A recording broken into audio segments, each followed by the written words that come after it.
घने जंगल को दिखाते हुए एक आदमी पागलों की तरह भाग रहा था, इस उम्मीद में कि शायद उसे इस जंगल से भाग निकलने का कोई रास्ता मिल जाए। लेकिन ये जंगल इतना घना था कि यहाँ से बाहर जाने का कोई रास्ता नहीं नजर आ रहा था। ये आदमी सूरज को देखते हुए आगे बढ़ता है, लेकिन अब सूरज भी धीरे धीरे ढल रहा था, मगर इस आदमी ने भागना नहीं छोड़ा। भागते भागते एक पॉइंट आया जहाँ एक बोर्ड पर लिखा हुआ था पॉइंट ऑफ नो रिटर्न, यानी वहाँ से कोई वापस नहीं जा सकता। साथ ही इस बोर्ड पर नंबर 108B लिखा हुआ था। ये देखकर वो और भी ज्यादा परेशान हो जाता है। धीरे धीरे अंधेरा और बढ़ने लगा और पूरे जंगल में एक अजीब सा खौफ फैल गया। तभी अचानक एकदम से सारे परिंदे उड़कर वहाँ से चले जाते हैं। इस आदमी के कई मील के सफर के बाद भी उसे पूरे जंगल में कोई भी एक जंगली जानवर नहीं दिखाई दिया। न जाने ऐसा क्या था जिसे जंगली जानवर भी डर रहे थे। डर के मारे वह आदमी और भी तेजी से भागने लगा, लेकिन कई घंटों का सफर करने के बाद वह आदमी अचानक एक जगह पर आकर रुक गया और उसके चेहरे पर मायूसी छा गई, क्योंकि उसके सामने वही 108 नंबर वाला साइन बोर्ड था जिस पर लिखा हुआ था पॉइंट ऑफ नो रिटर्न। अब आदमी को समझ आया कि चाहे मैं जितना भी भागूं पर इस जंगल से निकल नहीं सकता, इसलिए अब वो वहां छुपने की जगह ढूंढने लगा। लेकिन वहां उसे छुपने के लिए कोई सेफ जगह नहीं मिली, इसीलिए अब वो पेड़ के ऊपर चढ़ जाता है। पर तभी उस पेड़ की टहनी टूट गई, जिससे वो आदमी काफी ऊंचाई से नीचे जमीन पर आ गिरा। पेड़ से गिरने के बाद वो बहुत ज्यादा जख्मी हो चुका था, उसे काफी गहरी चोटें आई। इससे पहले कि वो बेहोश हो जाता तभी अचानक जमीन हिलने लगी और अजीब सी गुराने की आवाजें आने लगी। वो आवाजें सुनकर आदमी के गले में सांसें अटक गई। तभी अचानक कोई उसे खींच कर ले गया। खींचने वाला कौन था ये नहीं दिखाया गया, लेकिन हमें उस आदमी की दर्द भरी चीखें सुनाई दी गई। इस इंसिडेंट के 6 दिन बाद हमें शहर में मीना नाम की एक लड़की को दिखाया जाता है जो एक बर्ड शॉप में काम करती है। तभी उसका बॉस आता है और मीना को एक गोल्डन पैरेट को शहर से दूर एक जू में डिलीवर करने का ऑर्डर देता है। मीना बॉस की बात को मानते हुए अब उस पैरेट को डिलीवर करने जाती है। मीना गाड़ी में बैठकर अपने मोबाइल में उस जू का लोकेशन सेट कर लेती है और अपने सफर पर निकल पड़ती है। शहर से बाहर निकलने के बाद वो एक बोर्ड पर बहुत सारे लोगों के मिसिंग फोटोज देखती है, यानी वहां पर कई सारे लोग गायब हो चुके थे। लेकिन मीना उन पर ज्यादा ध्यान नहीं देती और आगे बढ़ने लगती है। आगे बढ़ते दौरान मीना शॉर्टकट लेते हुए जंगल के रास्ते से गुजरती है ताकि वो जल्दी से इस पैरेट को जू तक डिलीवर कर दे। और वो पहुंच गई जंगल के बीचों बीच। ये वही जगह है जहां हम पहले एक आदमी को गायब होते देख चुके हैं। वहां आकर मीना बुरी तरह से फंस चुकी थी। वो अपने मोबाइल पर मैप देखती है, लेकिन वहां मोबाइल के सिग्नल नहीं आ रहे थे और उसके कार का रेडियो भी काम नहीं कर रहा था। मीना अब वहां से वापस निकलने लगी, लेकिन अब उसे वहां से बाहर निकलने का रास्ता समझ नहीं आ रहा था। थोड़ी देर बाद मीना की गाड़ी भी खराब हो गई। मीना गाड़ी से बाहर निकलती है और उसे सामने लगा हुआ वही पॉइंट ऑफ नो रिटर्न वाला बोर्ड दिखाई देता है। मीना को कुछ समझ नहीं आता, इसीलिए वो पैरेट के पिंजरे को हाथ में लेकर आसपास मदद ढूंढने आगे चली जाती है। लेकिन वहां आसपास किसी भी मदद का नामो निशान तक नहीं था। उसके बाद वो वापस उस जगह पर लौट आती है जहां उसने अपनी गाड़ी खड़ी की थी, लेकिन वहां से उसकी गाड़ी गायब हो चुकी थी। ये देखकर वो बहुत ज्यादा परेशान हुई। उसे लगा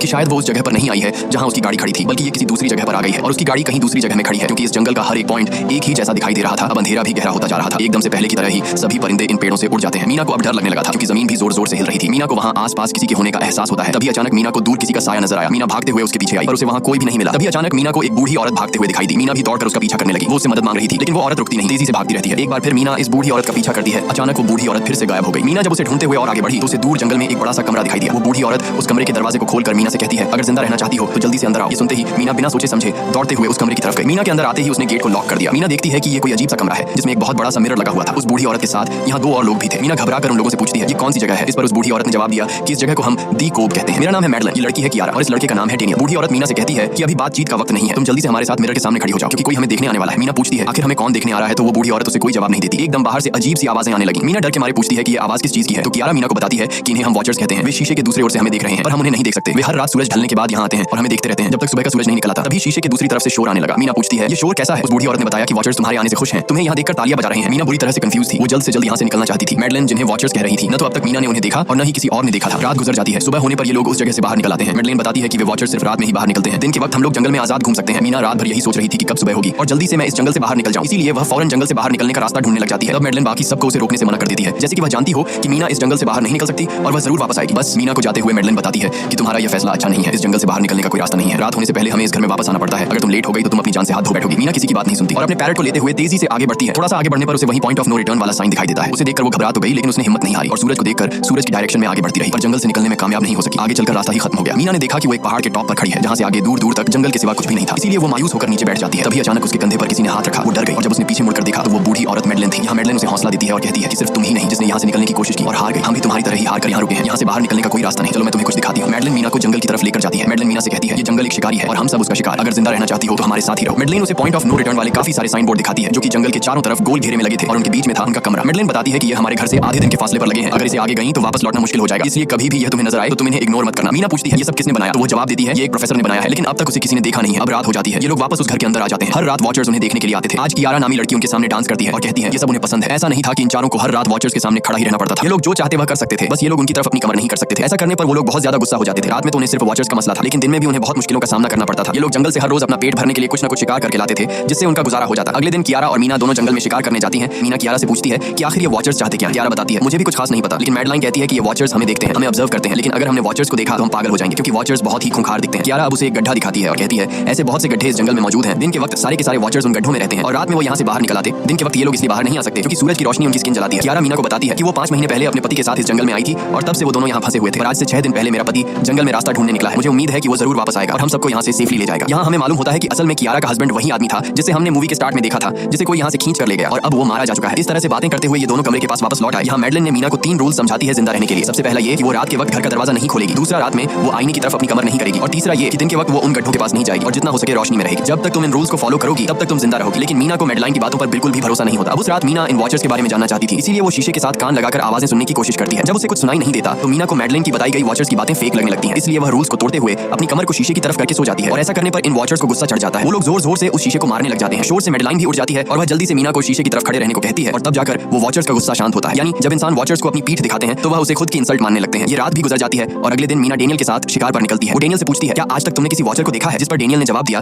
कि मैंने भी आज तक वॉचर्स को नहीं देखा, और जो भी वॉचर्स को देखता है वो जिंदा नहीं बच पाता। तब मीना डेनियल को समझाती है कि मुझे लगता है कि ये सब मैडलाइन की बनाई हुई कहानियां हैं जिसके अंदर वो हमें फंसा रही है। हमें जरूर उन गड्ढों को जाकर चेक करना चाहिए, शायद हमें यहाँ से बाहर जाने का कोई रास्ता मिल जाए। डेनियल भी यहाँ रहकर बहुत ज्यादा तंग हो चुका था और वो भी किसी तरह से रास्ता ढूंढकर इस जंगल से भाग निकलना चाहता था, इसलिए वो मीना की बात मान लेता है और वो दोनों गड्ढे के पास पहुंच जाते हैं। अब मीना अपने आप को रस्सी से बांधकर इस गड्ढे के अंदर उतरती है। रस्सी का दूसरा सिरा डेनियल ने पकड़ा हुआ था ताकि अगर मीना को कुछ भी हो वो जल्दी से मीना को बाहर की तरफ खींच ले। मीना नीचे गड्ढे में पहुंच जाती है जहां उसे बहुत सारा इंसानों का सामान मिलता है। मीना उस सामान को इकट्ठा कर लेती है। ये सारा सामान उन लोगों का था जो जंगल में वॉचर्स के शिकार हो चुके थे। डेनियल रस्सी के सहारे कैमरा, साइकिल और जरूरत का सारा सामान को बाहर ले आता है। मीना अब नीचे इंतजार करती है कि डेनियल कब रस्सी नीचे फेंकेगा और मैं ऊपर चली जाऊंगी। और इससे पहले कि मीना उस गड्ढे से बाहर निकल पाती उसे गड्ढे के अंदर किसी के आने की हलचल सुनाई देती है। मीना जल्दी से डेनियल को रस्सी नीचे फेंकने की आवाज देने लगती है, लेकिन तभी मीना को पकड़ने के लिए एक वॉचर का हाथ बढ़ने लगता है। पर मीना धूप में खड़ी थी, इसलिए जब उस वॉचर के हाथ पर सूरज की रोशनी पड़ी तो उसका हाथ जलने लगा। इतने में डेनियल ने नीचे मीना के पास रस्सी फेंकी और मीना फौरन जल्दी से बाहर निकल आई। मीना पूरी तरह से डर गई थी। ये लोग उस सारे सामान को लेकर अपनी सेफ हाउस में आ गए जहां मैडलन ने उससे पूछा, ये सामान तुम्हें कहां से मिला? ये लोग झूठ बोल देते हैं कि ये सामान उन्हें इस जंगल से मिला। मैडलन को इस जंगल में रहते हुए बहुत अरसा गुजर चुका था। वो जानती थी कि ये सामान उसे जंगल से नहीं बल्कि एक गड्ढे से मिला होगा। वो मीना से पूछती है, बताओ तुमने गड्ढे के अंदर क्या देखा? लेकिन मीना उसे कुछ नहीं बताती। ये लोग बहुत खुश थे कि आज रात ये लोग वॉचर्स को देख पाएंगे, क्योंकि मीना को गड्ढे के अंदर एक कैमरा मिला था। डेनियल किसी तरह जुगाड़ करके उस कैमरा को टीवी के साथ अटैच कर लेता है ताकि ये लोग भी टीवी पर वॉचर्स को देख पाएं। मैडलन बार-बार उन्हें समझाती है कि ये तुम लोग गलत कर रहे हो, लेकिन ये दोनों उसकी एक बात भी नहीं सुनते। आज रात ये लोग वॉचर्स के इंतजार में बैठे थे ताकि उन्हें वो देख पाएं, लेकिन काफी रात होने के बावजूद भी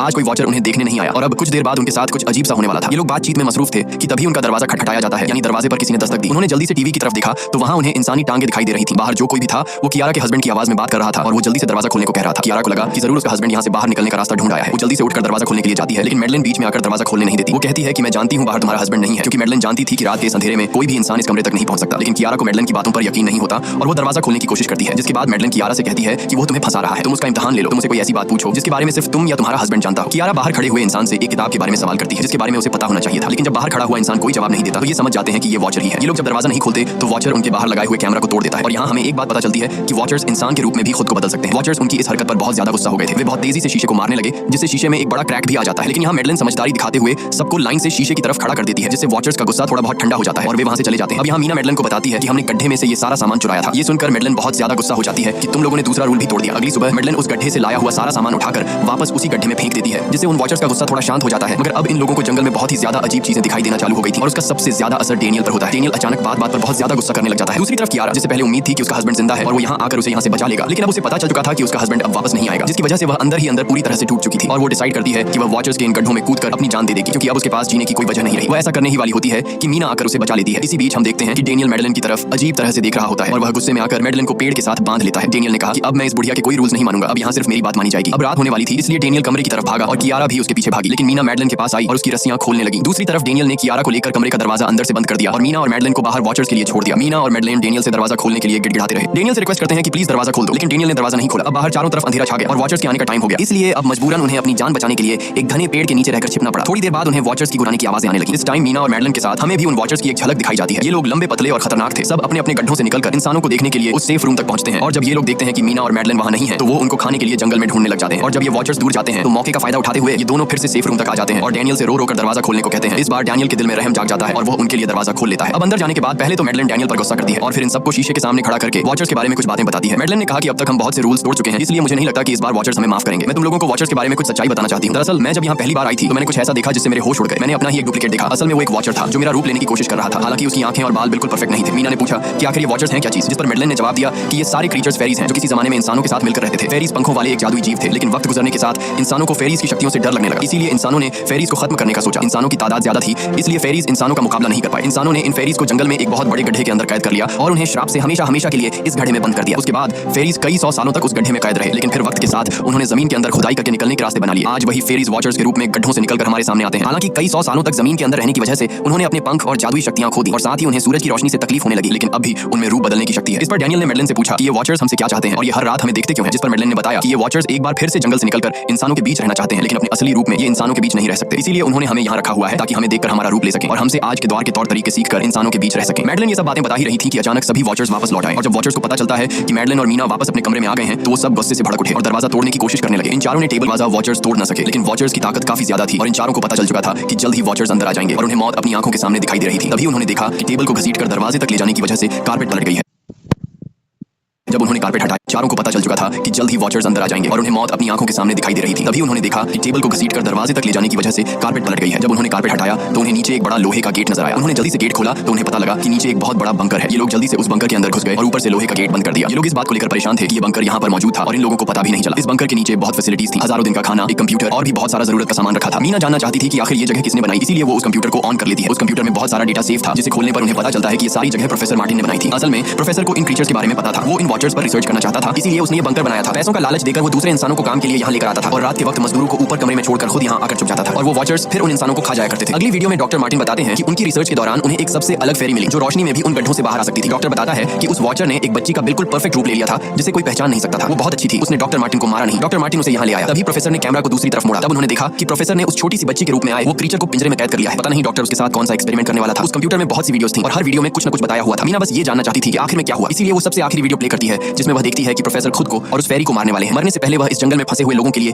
यहाँ से निकलने का रास्ता बता देता है और कहता है कि शाम में जिस डायरेक्शन में परिंदे भागते हैं उस डायरेक्शन में भागने से वे लोग इस जंगल से निकल सकते हैं। उसने इस रिकॉर्डिंग मैसेज में कहा था कि अगर कोई इस जंगल से निकलने में कामयाब हो गया तो यूनिवर्सिटी में जाकर मेरी सारी रिसर्च तबाह कर देना। मैंने यहाँ आकर बहुत बड़ी गलती कर दी। उसके बाद प्रोफेसर ऊपर चले गए और फिर दो गोलियों की आवाज आई जिससे उन्हें समझ आया कि प्रोफेसर ने पहले उस फेरी को मारा और फिर खुद को गोली मार दी। वेल, आज रात ये चारों बहुत खुश थे क्योंकि उन्हें इस जंगल से जान छुड़ाने का रास्ता मिल गया था। अगली सुबह सभी लोग अब बंकर से बाहर निकलते हैं तो देखते हैं कि उनका सेफ हाउस उन वॉचर्स ने पूरी तरह तबाह कर दिया है और आज के दिन उन्हें लाजमी इस जंगल से निकलना होगा वरना ये लोग मारे जाएंगे क्योंकि रात को अब उनके पास छिपने के लिए कमरा भी नहीं बचा था। ये लोग अब यहाँ जंगल से निकलने के रास्ते में बढ़ने लगते हैं। वो परिंदे जिनके बारे में प्रोफेसर बता रहे थे वे तो शाम को उड़ने वाले थे लेकिन उन्हें शाम होने से पहले जंगल से बाहर निकलना था, इसलिए मीना अपने पास मौजूद पैरेट को आजाद कर देती है। जिस डायरेक्शन में वह उड़ता है उसी डायरेक्शन में ये लोग चलने लग जाते हैं। चलते हुए रास्ते में ही उन्हें एक कब्र मिली। मैडलिन उस कब्र को देखकर बताती है कि एक वक्त था जब ये लोग इंसानों के साथ रहते थे लेकिन इन इंसानों ने उनके साथ बहुत बुरा किया, धोखा किया और उन्हें यहाँ जंगलों में फंसाकर खुद चले गए। कई घंटे सफर करने के बाद ये लोग एक नदी के पास पहुंच गए। वहाँ उन्हें प्रोफेसर का एक बोट मिला जिसको देखकर ये लोग बहुत खुश हुए, लेकिन उनकी खुशी अब कुछ ही देर की मेहमान थी क्योंकि अब अंधेरा हो चुका था और वॉचर्स के आने का वक्त हो गया था। उससे पहले कि ये लोग डॉक्टर मार्टिन की बोट में बैठकर यहाँ से दूर चले जाते तभी उन्हें पीछे से किसी की आवाज आई। जब उन्होंने पीछे मुड़कर देखा तो वो कियारा का हस्बैंड था जो मदद के लिए चिल्ला रहा था। वो बहुत ही जख्मी हालत में था, बाकी सब बोट में बैठ चुके थे, इसलिए डेनियल अकेला उसकी मदद के लिए गया। डेनियल कियारा के हस्बैंड को खींचकर बोट की तरफ लाने लगा, लेकिन तभी ये लोग बोट से देखते हैं कि डेनियल जिसकी मदद करने गया वह कोई इंसान नहीं बल्कि एक वॉचर है जिसने उनके सामने ही डेनियल का रूप ले लिया। वो लोग कुछ भी नहीं कर पा रहे थे, अब उस वॉचर ने डेनियल को मार दिया। उन्हें इस बात का पता था कि वॉचर्स इस नदी को पार नहीं कर सकते और फाइनली ये लोग खुद इस नदी को पार करके शहर तक पहुंच जाते हैं। और कहानी में असल ट्विस्ट इसके बाद आया। शहर पहुंचने के बाद ये तीनों अलग अलग रास्तों पर चले गए और कुछ दिनों बाद अब मीना जल्दी से डॉक्टर मार्टिन के कहने के मुताबिक उनके यूनिवर्सिटी में उनका सारा डेटा खत्म करने के लिए आई। उससे पहले कि वह उनका रिसर्च डेटा डिलीट कर देती तभी उससे वहां एक टेप रिकॉर्डर मिला और उस टेप रिकॉर्डर से मीना को एक नया राज मालूम हुआ। जब हजारों साल पहले इंसान और फेरीज एक साथ रहते थे तो तब उनकी शादी भी हुआ करती थी। इंसान और फेरी के मिलन से जो बच्चे पैदा होते थे उनमें इंसान और फेरी दोनों के गुण होते थे। उन्हें हाफलिंग्स कहा जाता था। उन हाफलिंग्स में एक खासियत थी कि वे रूप बदलने में इतने माहिर होते थे कि वे किसी मरे हुए इंसान का रूप भी बदल सकते थे। प्रोफेसर का मानना था कि जब इंसानों ने फेरीज को जंगल के अंदर गढ़ों में कैद कर लिया था तब हाफलिंग इंसानों के बीच अपना रूप बदलकर चुपके से रहने लगे और वो आज भी किसी न किसी रूप में इंसानों के बीच मौजूद है। मीना जब प्रोफेसर के ऑफिस में आई और वहां पर जांचबीन करने लगी तो वहां उसके हाथ कुछ ऐसी तस्वीरें लगी जिसने उसके होश उड़ा दिए। उसने देखा कि तस्वीर में जो प्रोफेसर के साथ लेडी खड़ी है वो कोई और नहीं बल्कि मैडलिन है और असल में मैडलिन प्रोफेसर की वाइफ है। वो कंफ्यूज हो जाती है कि मैडलिन ने उसे ये बातें क्यों नहीं बताई। इस भारी कंफ्यूजन को शेयर करने के लिए वो कियारा के पास आती है और उसे बताती है कि जिस मैडलिन से हम जंगल में मिले थे वो असल में प्रोफेसर मार्टिन की वाइफ है, लेकिन उसने हमें ये सच्चाई इसलिए नहीं बताई क्योंकि वो खुद एक इंसान नहीं